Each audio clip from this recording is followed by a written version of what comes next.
وعليكم السلام ورحمة الله وبركاته. الفيديو ده يا جماعة تكملة الفيديو اللي فات، عشان الفيديو اللي فات الوقت ما سمحش ان احنا نكمل الفيديو عشان كنا بنصور على برنامج اليوتيوب ومش بيدي وقت اكتر من دقيقة تصوير. يلا بقى نكمل الفيديو اللي فات. يا ريت يا جماعة بعد اذنكم تشتركوا في القناة عشان لسه بنبدأ. كنا بنتكلم ايه الموبايلات اللي ممكن تشتريها وايه الموبايلات اللي ممكن ما تشتريهاش، عشان اللي حاصل الايام دي في السوق زيادة بطريقة غير عادية، بطريقة مبالغ فيها. النهاردة بنتكلم على السامسونج اللي هي 14 المساحة 64 ورامات 4 ب5200 وب500 النهاردة ب7000 جنيه، والرامات 4 ومساحة 128 ب8000 جنيه، والريلمي C51 رامات 4 ومساحة 128 من 500 ل6800. وبنتكلموا على C53 من 6000 الرامات الستة ومساحة 128 ل8000. الC55 من 7500 ل10000 الرامات التمانية ومساحة 128. يعني كل الإمكانيات العالية في الأجهزة الريلمي وفي الأجهزة الأوبو وفي الهواي وفي السامسونج، كل الماركات المعتمدة الأسعار بطريقة، والأسعار يعني غير عادية جدا يا جماعة. طب ايه الحل؟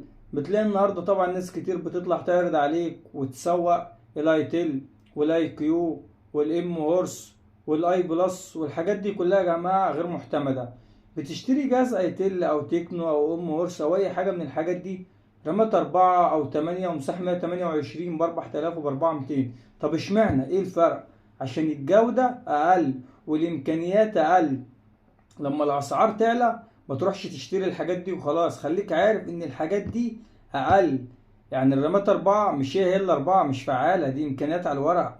فاهم انت؟ يعني الكاميرا الستين مش هي الكاميرا الستين اللي في الاوبو او في السامسونج او في الريلمي او في الهواي او في الريدمي. لا طبعا مش هي، خليك متأكد من كده. ولما تشتري ايتيل او تكنو وتيجي تبيعه بتخسر النص واكتر من النص. انت لو اشتريت جهاز ب 8000 اوبو ريلمي سامسونج هواي الحاجات دي كلها ب 8000 بتبيعه ب 7000، كبيرك بتخسر 1000 جنيه في كسر الزيرو. اما الحاجات التانية دي خسارة فيها مبالغ فيها. انت بتشتري حاجة ب 4200 ولو جيت تبيعها بتجيب لك 2000 وبتجيب لك 1800، خسارة اكتر من النص. والطبيعي ان انت بتبيعها لان الجودة معاك بتفرق، الكواليتي بتاعها اقل. هي مش وحشة خالص بس انت خليك مقتنع. لو هتشتري اي حاجة النهاردة من البدائل بسبب زيادة الاسعار، الحاجات دي طبعا الجودة بتفرق تماما والكواليتي، والحاجات دي الخامات بتاعتها يا جماعة اقل. فخليك فاهم كده كويس. يا رب اتمنى اكون فدت حضرتك.